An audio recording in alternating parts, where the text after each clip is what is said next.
Всем привет, дорогие друзья! Добро пожаловать на мой канал. Где лучше учиться? Во Франции или в Украине? Это наша тема на сегодня. Мы будем рассматривать несколько пунктов между двумя этими странами. И на основании этих пунктов мы будем определить, где лучше учиться. Я немножко искал по интернету, либо по YouTube, такое подобное сравнительное видео, где рассказывает о сравнении обучения во Франции и в Украине. Но, к сожалению, я такое видео не нашел. Я думаю, что наше видео будет, наверное, самое первое видео, где рассказывают о сравнении обучения во Франции и в Украине. Так что поддерживайте видео с вашими лайками, это будет очень здорово. Начинаем. Первое – это стоимость. Стоимость обучения во Франции и стоимость обучения в Украине. Стоимость обучения в Украине в основном для иностранных студентов, оно начинается от $1800 до $2000. Опять же, это зависит от какого факультета, от какого университета. Эти все факторы тоже могут влиять на стоимость. Есть тоже обучение на английском языке, оно немножко дороже, чем на украинском либо на русском. Оно начинается от $2400 до $3000. Как я уже говорил, зависимо от какого университета и какого факультета. Стоимость обучения во Франции. Надо знать, что раньше иностранные студенты они платили одинаковую сумму, как и французы. Но, к сожалению, французское правительство вообще полностью поменяли закон, который говорит, что иностранные студенты должны платить 10 раз больше, чем французы. Поэтому, если, допустим, раньше стоимость обучения была 100 евро, например, 100 евро за год, а сейчас это будет где-то 1000 евро, 2000 евро за год. Но в основном стоимость обучения во Франции, она начинается от 2770 евро за год. Это для бакалавра. А для магистра от 3770 евро. Стоимость тоже меняется, поэтому это всегда можно и проверить. В некоторых университетах они вообще не поменяли закон. Иностранные студенты, они платят одинаковую сумму, как и было раньше. Есть тоже некоторые университеты, которые полностью поменяли закон. Кто-то может попасть, где платят дешевле, кто-то может попасть, где платят дороже. То, если это частный университет, студенты платят и еще намного больше, чем государственный университет.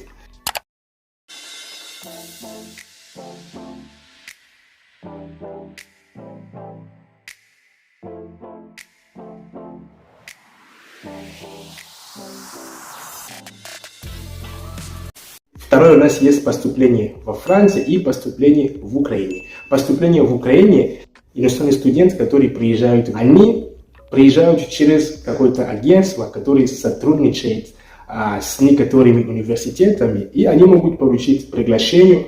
Но сначала нужно отправить свои документы, платить какие-то деньги, и они могут получить приглашение, и все остальное студент сам он сделает для того, чтобы приехать. Другой метод, можно тоже получить приглашение через знакомых, которые уже есть в Украине. Я даю свой пример. Как я приехал в Украину учиться, просто у меня были уже знакомые здесь в Украине, и через них я просто получил свое приглашение, и я приехал сюда учиться. Но, слава Богу, я скоро заканчиваю.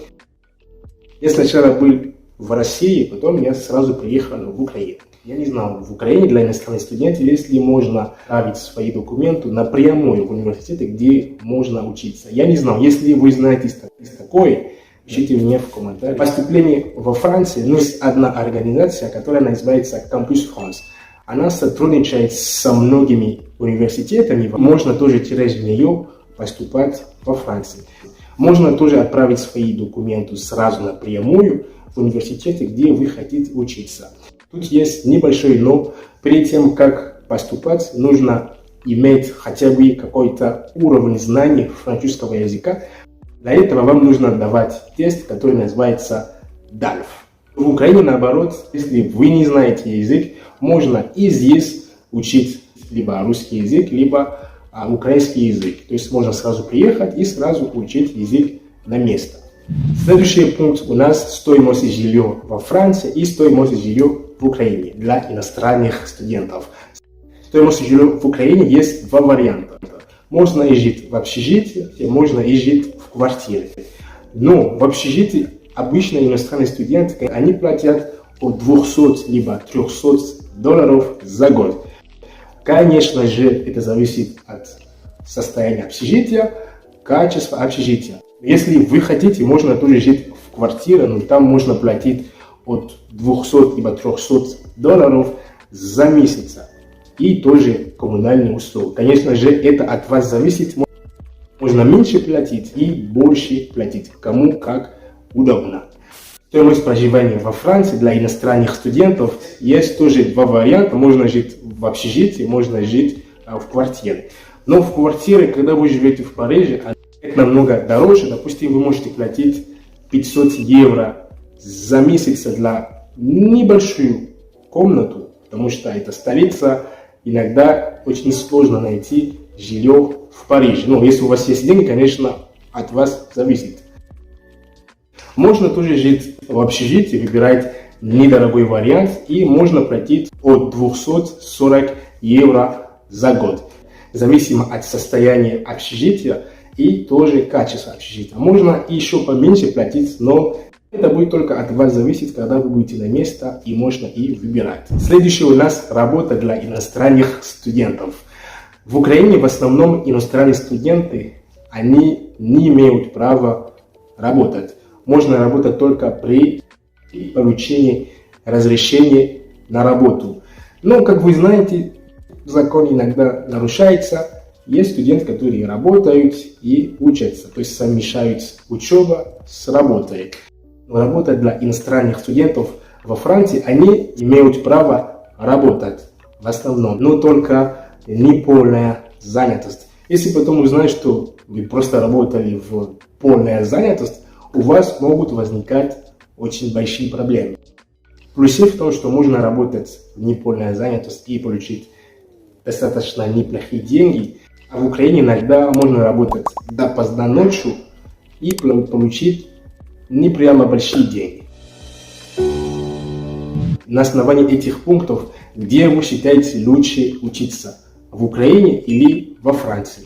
Напишите мне в комментариях ваше мнение, мне очень интересно знать, как вы считаете, где вам лучше учиться, если вы студент. Я думаю, что в этом мы заканчиваем. Если это видео вам понравилось, не забывайте поставить лайк на него и еще нажимать на колокольчик, чтобы вообще не пропустить ни одного видео. Если вы хотите поддерживать мой канал, ссылка внизу в описании, буду очень благодарен. Всем пока!